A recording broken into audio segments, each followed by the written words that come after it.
Hi guys, welcome back to Suraj reactiverse. आज के video में हम कुछ क्रेजी फैक्ट जानने वाले हैं, जैसे कॉकरोच का सर कटने के बाद भी वो जिंदा रहता है और कैसे पेड़ों से इलेक्ट्रिसिटी बनती है। और हाँ, इस वीडियो का क्रेडिट जाता है फैक्ट माइंडेड चैनल को। चलो स्टार्ट करते हैं वीडियो को।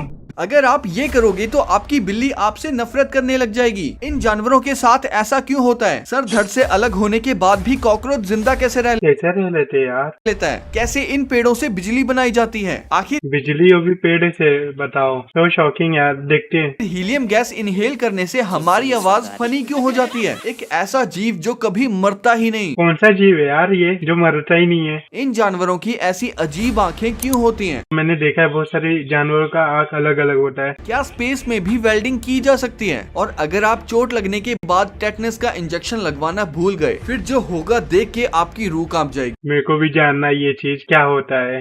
और दुनिया का सबसे पहला मीम कौन सा था? नंबर 15, ऐसे काम जो आपकी बिल्ली को बिल्कुल भी पसंद नहीं, और अगर आप इनको बार बार करोगे तो बिल्ली आपसे नफरत भी कर सकती है। सबसे पहला है बेली रब। बिल्ली हमेशा अपने वाइटल ऑर्गन्स को छुपा के रखती है, लेकिन जब इन्हें सेफ फील होता है और आप पर विश्वास होता है तो रिलैक्स करने के लिए ये अपनी बेली को एक्सपोज कर देती है। ऐसे में कुछ लोग गलत फहमी में आ जाते हैं और इनकी बेली को रब करने लग जाते हैं, लेकिन इनकी बेली पर सेंसिटिव हेयर फॉलिकल्स और नर्व्स होती हैं, जिन्हें टच करने पर ये काफी इरिटेट हो जाती हैं। Number 2, bathing. फ्रीक्वेंटली आपको अपनी बिल्ली को नहीं नहलाना चाहिए, क्योंकि इनके फर कम्प्लीटली वाटरप्रूफ नहीं होते और बार बार वॉश करने से इनके नेचुरल ऑयल्स हट जाते हैं, जिससे स्किन ड्राई और अनकंफर्टेबल हो सकती है। रही बात साफ सफाई की, तो ये अपनी जीभ से ग्रूमिंग करके अपने फर को नेचुरली क्लीन रखती हैं। Number 3, surprises. इंसानों को सरप्राइजेस पसंद हाँ, मेरे को भी पसंद है सरप्राइजेस। खाओ माँ कसम है, पर बिल्लियों को बिल्कुल नहीं। खीरा देख के बिल्लियां उछल जाती हैं। ऐसा इसलिए नहीं कि खीरा बड़ा देख रहे हो क्या जम मार रहे हैं। और डरावना होता है, क्योंकि कुछ बिल्लियां तो इसको आराम से स्मेल करके खा भी लेती हैं। असल वजह है कि अचानक सामने आई चीज से इनका डिफेंस रिफ्लेक्स ट्रिगर हो जाता है। नंबर 14, क्या आपने कभी सोचा है कि आपका खाना वेस्ट में कैसे बदल जाता है? इस प्रोसेस की शुरुआत आपके मुंह से होती है। जब आप खाना चबाते हो तो वो छोटे छोटे पीसेस में ब्रेक डाउन हो जाता है और सलाइवा उसे सॉफ्ट और स्लिपरी बना देती है, ताकि वो आसानी से गले से होके पेट तक पहुंच सके। पेट में पहुंचते ही स्टमक का हाइड्रोक्लोरिक एसिड और डाइजेस्टिव एंजाइम्स उस खाने को और ज्यादा ब्रेक डाउन कर देते हैं। जब खाना कैसा है यार, इतना मतलब इतने सारा सिस्टम है अपना। स्मॉल इंटेस्टाइन में जाने के लिए रेडी होता है, तो स्टमक के एंड पर एक छोटा सा वाल्व होता है जिसे पाइलोरस कहते हैं। ये ओपन पाइलोरस होता है और खाना स्मॉल इंटेस्टाइन में चला जाता है। स्मॉल इंटेस्टाइन फिर उस खाने में से इंपॉर्टेंट न्यूट्रिएंट्स एब्जॉर्ब करती है, जैसे कार्बोहाइड्रेट्स, फैट्स, प्रोटीन्स। ये पूरा प्रोसेस 4 से 6 घंटे तक बाप रे, 4 से 6 घंटा अपने इसमें चल सकता है। स्मॉल इंटेस्टाइन में खाना पतला वाटरी मिक्सचर जैसा होता है, लेकिन जैसे ही ये लार्ज इंटेस्टाइन में पहुंचता है, लार्ज इंटेस्टाइन इस मिक्सचर से ज्यादा पानी एब्जॉर्ब कर लेती है और जो बचता है वो सॉलिड वेस्ट होता है, जो बाद में दूसरे गेट से निकल जाता है। नंबर 13, अगर कभी आपने बकरी की आंखों को ध्यान से देखा होगा तो आपको वो बहुत अजीब लगी होगी।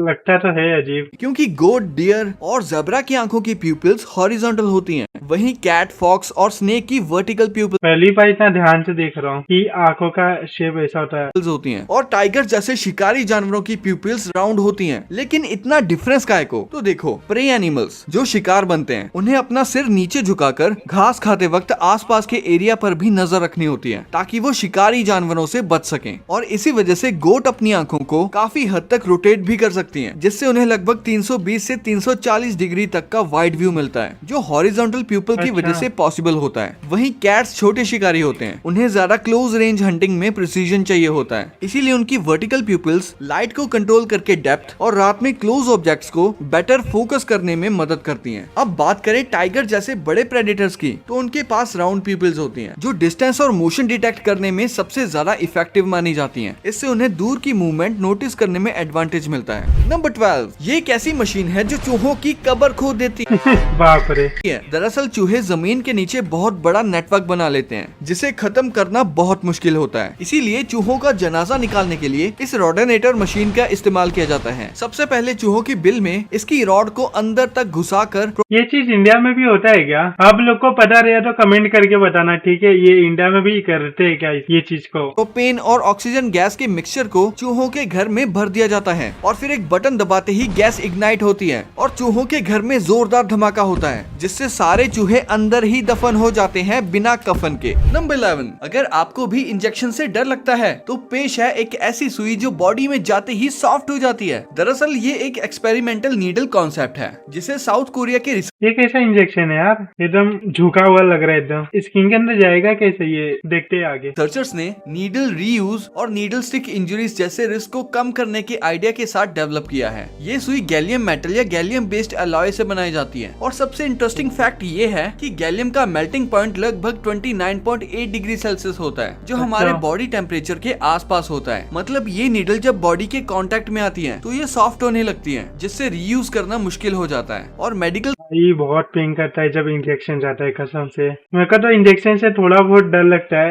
एक बार घुस जाता है ना तो बहुत दुखता है, जब निकल जाता है ना तब शांति हो जाता है। स्टाफ को लगने वाले एक्सीडेंटल प्रिक्स का रिस्क भी कम हो सकता है। हालांकि अभी ये रिसर्च और टेस्टिंग फेज में है। मास प्रोडक्शन में मेडिकल यूज के लिए अभी ट्रायल्स, परमिशंस, अप्रूवल्स, मेरे हिसाब से ये इंजेक्शन आना चाहिए जल्दी और सेफ्टी चेक्स होंगे। पर ये आइडिया सच में नेक्स्ट लेवल है। नंबर 10, मिलिए टार्डीग्रेड से। टार्डीग्रेड ये 0.5 mm का इत्तू सा जीव कोई आम क्रिएचर नहीं है, बल्कि इसके पास तो ऐसी अनोखी शक्तियां हैं जिन्हें देखकर एलियन भी शर्मा जाएं। तो आइए जानते हैं इनके बारे में। इंसान जहां 50 डिग्री की गर्मी बर्दाश्त नहीं कर पाते, वहीं ये 150 डिग्री की हीट भी बर्दाश्त कर लेता है। और अगर ठंड की बात करें तो इनकी कुछ स्पीशीज -272 डिग्री सेल्सियस तक की ठंड सर्वाइव कर लेते हैं, जो कि यूनिवर्स के almost lowest temperature absolute zero के करीब है। समंदर में जहां बड़ी बड़ी स्टील सबमरीन्स प्रेशर से फट जाती हैं, ये छोटा सा जीव उससे भी 6000 गुना ज्यादा प्रेशर झेल इतना ज्यादा प्रेशर लेता है। और इसका सर्वाइवल मोड और भी क्रेजी है। ये बिना पानी, बिना ऑक्सीजन और यहाँ तक कि प्योर वैक्यूम में भी जिंदा रह सकता है। सोलर रेडिएशन भी इसका कुछ नहीं बिगाड़ पाती। 2007 में साइंटिस्ट ने इसे स्पेस में वैक्यूम और रेडिएशन में एक्सपोज किया था।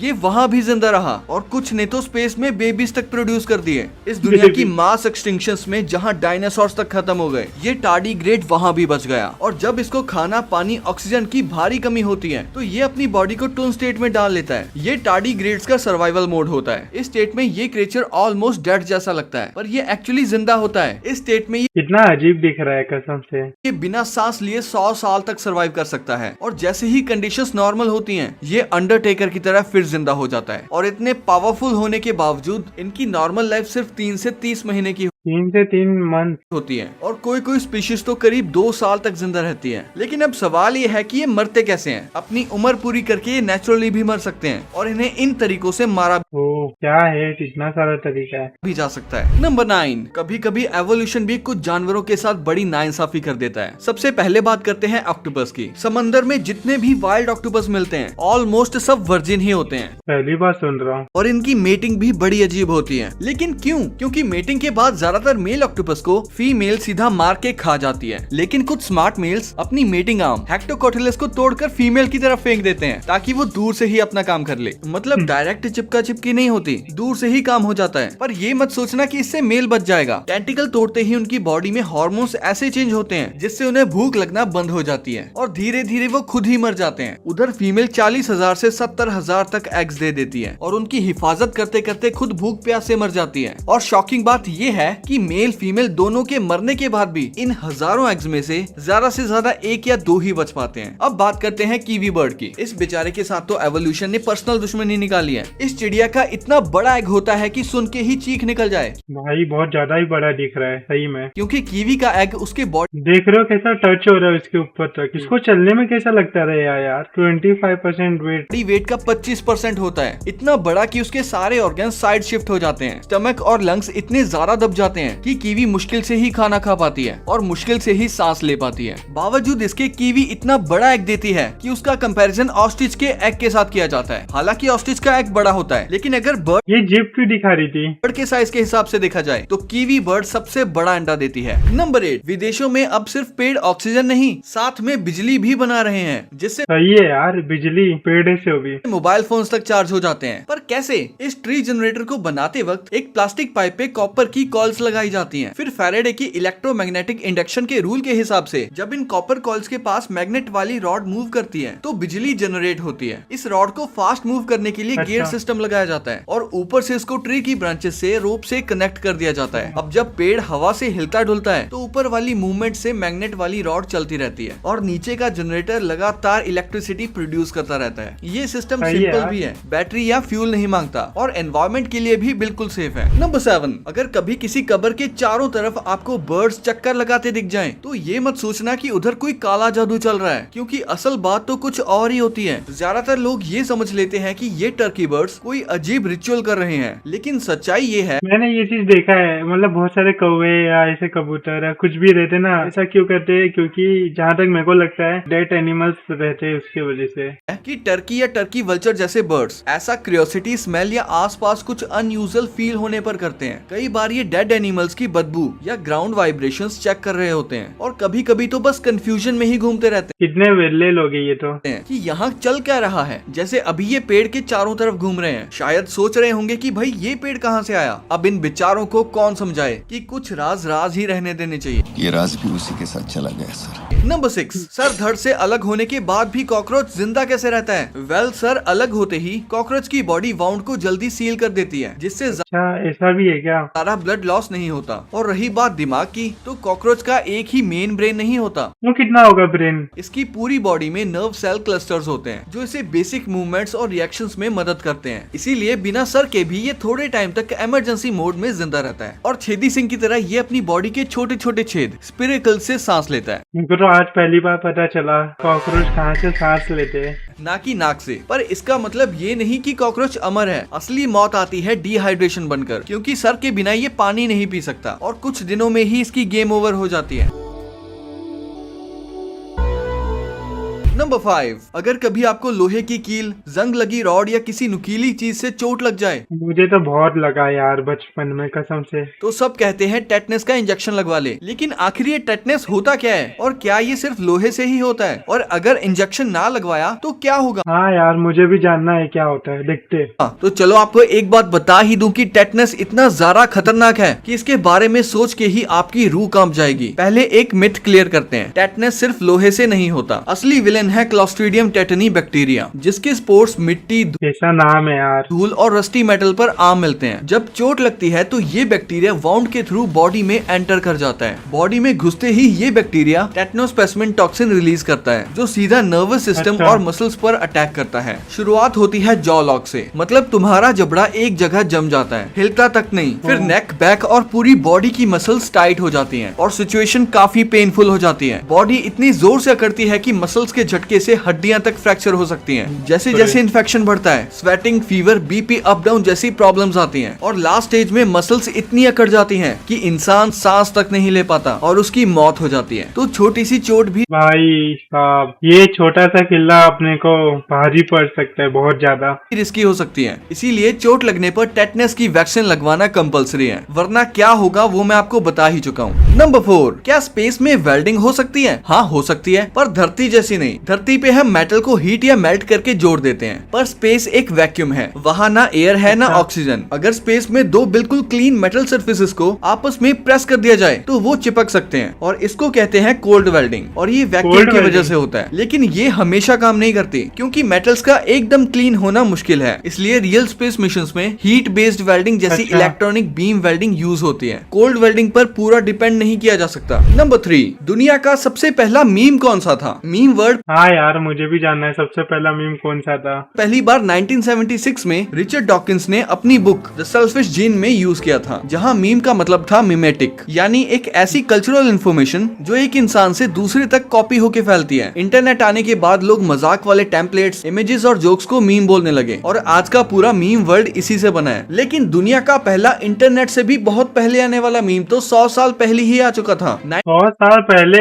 इतना पुराना मीम है, सोचो। 1921 1991 में यूनिवर्सिटी ऑफ लोवा की एक मैगजीन में पहली बार एक मीम जैसा टेम्पलेट पब्लिश हुआ था, जिसमें 2 ड्राइंग्स थी और लुक बिल्कुल आज कैसा ड्राइंग यार, के एक्सपेक्टेशन वर्सेस रियलिटी मीम जैसा ही था। मतलब इंटरनेट शुरू होने से पहले से भी कई डिकेड्स पहले लोग ऑफलाइन भी मीम का मजा ले रहे थे। नंबर 2, हम इंसान 2 पैर, 2 हाथ और एक बड़े भेजे के साथ भी दीवार पर नहीं चढ़ पाते, पर यहाँ ये डक के बच्चे जो जस्ट अभी अभी दुनिया में आए हैं, ये सीधा दीवार पर कैसे चढ़ लेते हैं। ऐसे लग रहा है जैसे इन्हें स्पाइडरमैन की पावर मिल गई हो। लेकिन ट्विस्ट स्पाइडरमैन ये है कि ये स्टंट सिर्फ छोटे डकलिंग्स ही कर पाते हैं, बड़े डक नहीं, क्योंकि इनका वजन सिर्फ 30 से 40 ग्राम के आसपास होता है और इनके पास छोटे हल्के नुकीले पंजे हैं जिनसे ये दीवार पर ग्रिप बना लेते हैं। ये अपनी सेंटर ऑफ ग्रेविटी बिल्कुल दीवार के पास रखते हैं और अपनी पूंछ को दीवार पर दबाकर स्पाइडर डक बन जाते हैं और पाँव से पुश लेते हुए ऊपर अगर पहली बार ये पता चला कि डक कैसा चढ़ सकते हैं। सही यार, इतना मतलब हिडन चीज है। चढ़ जाते हैं, मतलब जो काम हम सोच भी नहीं सकते ये 30 ग्राम का मिनी डक चिल मोड में कर लेता है। नंबर 1, आखिर हीलियम गैस इनहेल करने से हमारी आवाज फनी क्यों हो जाती है? आता काय बोलू? चलो सीधा पॉइंट पे आते हैं। आवाज हमारे वॉइस बॉक्स लैरिंक्स से बनती है, जिसमें वोकल कॉर्ड्स होते हैं जो बात करते वक्त वाइब्रेट करते हैं। जितनी फास्ट वाइब्रेशन आवाज उतनी हाई पिच में होगी और जितनी स्लो वाइब्रेट करेगी आवाज उतनी डीप होगी। फीमेल्स के वोकल कॉर्ड्स छोटे, पतले और ज्यादा लाइट होते हैं, इसीलिए उनकी वॉइस नेचुरली हायर पिच में होती है। अब आते हैं हीलियम पे। हीलियम हवा से ऑलमोस्ट 7 गुना हल्की होती है। इसमें साउंड बहुत ज्यादा स्पीड से ट्रेवल करती है, मतलब एयर की कंपैरिजन में काफी फास्टर। अब इसका मतलब ये नहीं कि वोकल कॉर्ड्स फास्टर वाइब्रेट करने लगते हैं, बल्कि साउंड वेव्स हीलियम में ज्यादा फास्ट रेजोनेट करती हैं और इसी रेजोनेंस शिफ्ट की वजह से आवाज पतली, चिपमंक जैसी और फनी लगती है। आप लोगों को ये सारे फैक्ट पता थे तो कमेंट करके बताना। मुझे तो बहुत सारी चीजें नहीं पता थी कसम से। मैं तो खुद देख के शॉक्ड हूँ कि ऐसा ऐसा भी हो सकता है। यहाँ तक वीडियो देखा है तो कमेंट करके बताना आप लोगों को वीडियो कैसा लगा और वीडियो को लाइक और चैनल को सब्सक्राइब करना और मुझे क्या क्या इम्प्रूव करना चाहिए वीडियो में कमेंट करके बताना। मैं मिलता हूँ आप लोगों को नेक्स्ट वीडियो में, तब तक के लिए बाय।